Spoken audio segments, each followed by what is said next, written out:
The string quartet was still finishing its final piece when my sister Renata clinked her spoon against her champagne glass, and 200 guests in my father's backyard turned toward the small stage we had rented for his retirement party.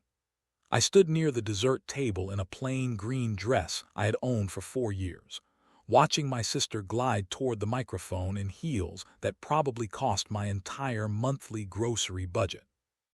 Renata had spent the last decade building a boutique real estate firm, and tonight she looked every bit the success story our family loved to celebrate. I smoothed the hem of my dress and tried to disappear into the crowd of my father's former colleagues, all of them discussing golf handicaps and retirement portfolios. "Good evening, everyone," Renata began, her voice carrying easily over the string lights strung between the oak trees. "Thank you all for being here to celebrate 40 years of dedication from the most hardworking man I know, our father, Manuel Ortiz." The crowd murmured its approval. I had heard fragments of this speech drifting from behind her bedroom door for the past week, so I already knew where it was headed, and still my stomach tightened as she reached the part about family. "I want to thank my mother for holding this family together," she continued, gesturing toward Mom near the cake table. "And I want to thank my father for teaching me what real ambition looks like." Dad wiped his eyes, clearly moved. Then Renata's gaze drifted toward me, and I felt my shoulders stiffen before she even spoke. "And my sister Camilla is here too," she said with a small laugh that did not quite land as warmly as she intended. "Camilla is still figuring out her thing, whatever that thing turns out to be. She tutors kids in math sometimes. She does some freelance computer work, and honestly, we are all just hoping something sticks eventually." A few guests chuckled politely. Others turned to glance at me with the particular blend of pity and curiosity reserved for the family member who has not quite arrived anywhere. I felt heat crawl up my neck as I forced a smile and raised my glass slightly, playing the role I had been assigned since I was 22 years old. Here is the thing nobody at that party knew. While Renata had been closing million-dollar listings, I had spent the last 5 years building an algorithm that detected fraudulent insurance claims before they ever reached a human reviewer. It had started as a way to help my father's old employer save money after a wave of scams nearly bankrupted their claims department, and it had quietly grown into software now licensed by 11 companies across 3 countries.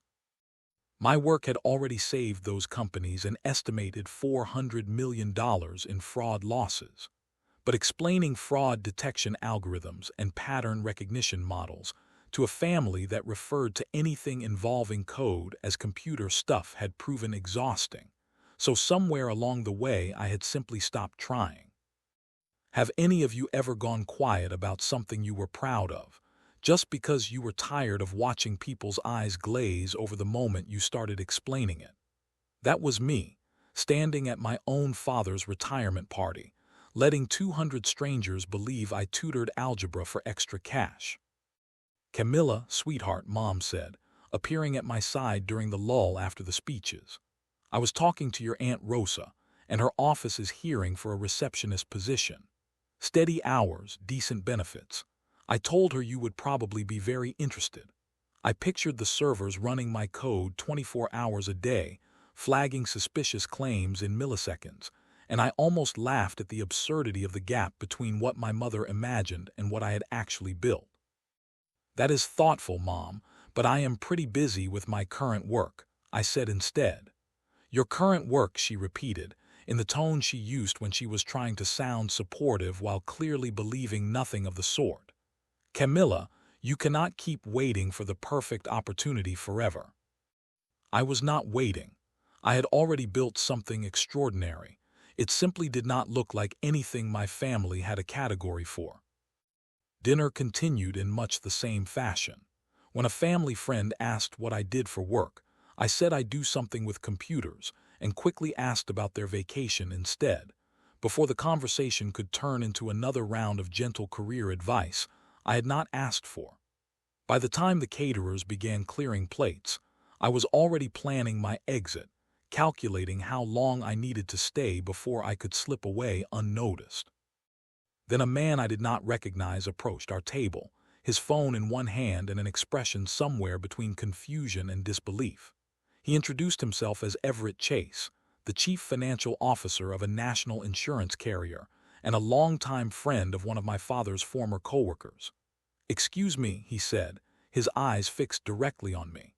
"I am so sorry to interrupt, but are you Camilla Ortiz, the one who built the Sentinel fraud detection model?" Every conversation at our table stopped at once. Mom looked confused. Renata's champagne glass hovered halfway to her lips. "Yes," I said carefully, feeling my heart pick up speed. "That is me." Everett's face broke into a wide grin. "I cannot believe this. My company just renewed our licensing agreement with your platform for the third year running. Your model caught a ring of fraudulent claims last quarter that would have cost us nearly $60 million. I have been trying for months to get your team to agree to a keynote at our industry conference." 60 million. Renata's voice cracked slightly on the number. "It is part of a much larger picture," Everett continued, completely unaware of the earthquake he had just triggered. "Camilla's platform is licensed across 11 companies now. We estimate the combined savings industry-wide are somewhere north of $400 million.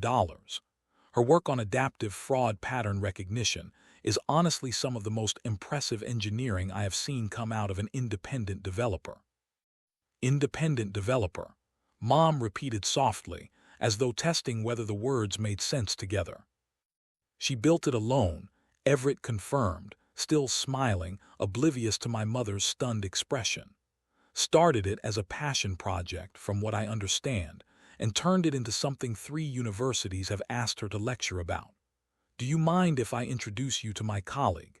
He has been following your blog posts about the model architecture for over a year."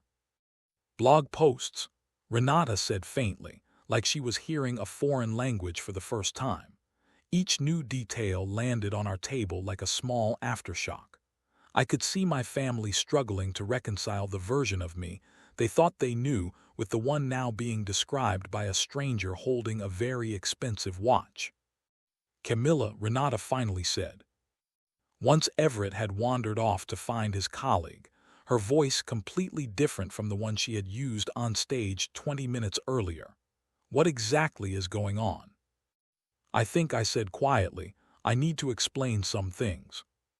"You think?" Mom's voice rose. "That man just said your work saved companies $400 million.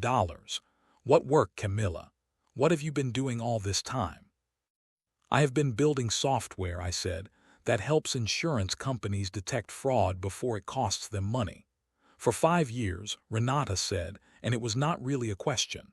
"While we thought you were just tutoring kids and doing odd jobs, you were building this." "I was not doing odd jobs," I said. "I just was not doing anything you had a name for."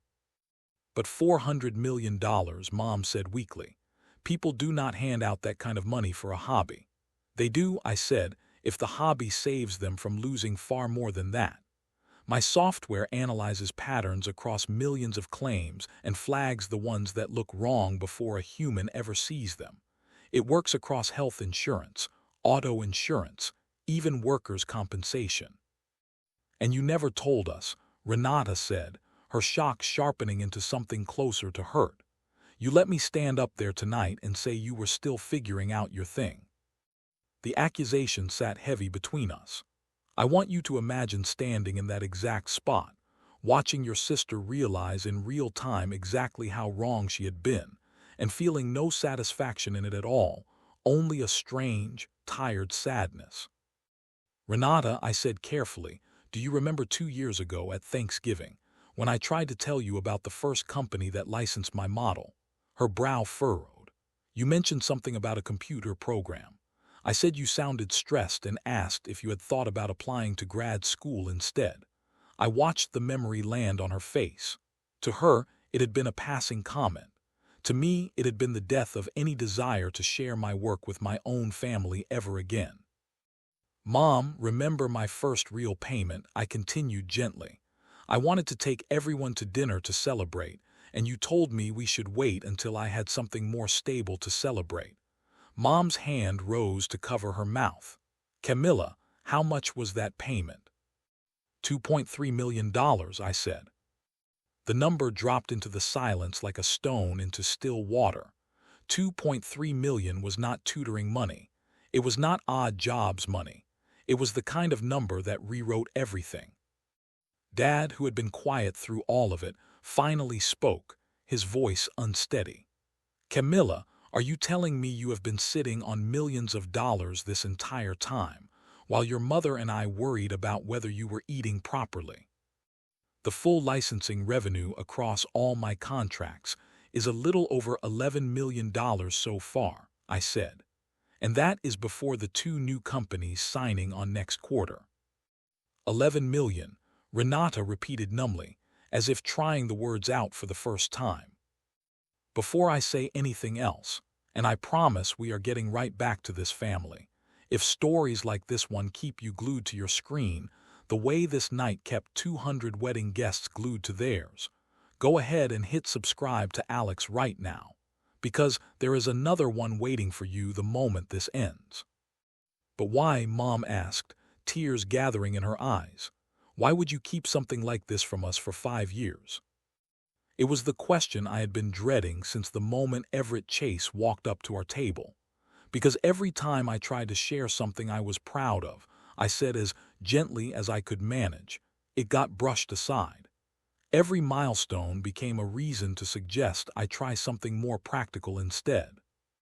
We were trying to look out for you, Dad said quietly. I know, I said. But the result was that I stopped trying to explain what I actually did. It was easier to let everyone believe whatever they already believed. Renata was staring at her hands. Camilla, do you understand what this means? You are not just doing fine. You are more successful than almost anyone at this party, including you, I said, because it needed to be said out loud, finally, after years of silence. She looked up at me, something shifting behind her eyes, embarrassment tangled together with something that might have been genuine pride. Including me, she echoed quietly. Camilla, Renata said later, once the crowd around us had thinned and the string lights had dimmed to their evening glow, I owe you an apology, and not a small one. You do not have to, I said. Yes, I do, she said firmly. I stood up there tonight and told 200 people you were still figuring out your thing, when you had already built something I cannot even fully understand. I have spent years giving you advice you never asked for, acting like you needed my help to get your life together. And this whole time you were quietly outperforming every single person in this yard, myself included. It was a generous thing to admit, especially from someone who had built her entire identity around being the successful sibling. What I do not understand, she continued, is why you let me keep doing it. Why did you never just tell me to stop? I considered the question honestly. Because you are my sister, I said, and I know you meant well, even when it did not feel that way. You wanted me to be secure. You just measured security by the only yardstick you knew. But were you not angry? She asked. Sometimes, I admitted. Mostly I was just tired of feeling unseen by the people who were supposed to know me best. I want to see you now, she said, with a sudden urgency that surprised me. Will you actually show me what you built? Teach me how it works, even the parts I will not fully understand. It might have been the first time in either of our adult lives that Renata had asked me to teach her something instead of the other way around. I would like that, I said, and I meant it completely. As the party wound down and guests began drifting toward the driveway, Everett Chase returned one last time, his business card already extended toward me. Camilla, I know this is forward for a retirement party, but my board would be thrilled to discuss bringing you on as a strategic advisor. We are talking about a compensation package that would put you at the top of our entire technology division. I felt my family holding its collective breath, waiting to see how I would respond to an offer that represented exactly the kind of success they had always assumed I was chasing. That is incredibly generous, I said, but I actually prefer building things on my own terms. I would be glad to discuss a consulting arrangement instead. Everett nodded without hesitation. Of course. Independence suits someone at your level. We will work around whatever you are comfortable with." After he left, Mom looked at me with something close to wonder. "Camilla, a man just offered you what sounded like the job of a lifetime. And you turned it down without blinking." "Because I do not need it," I said simply. "I already built exactly what I set out to build. The recognition is nice, but it was never the reason I did the work." "Then why did you do it?" Renata asked, and it was a fair question, one that deserved an honest answer. "Because I love solving problems nobody else has solved yet," I said.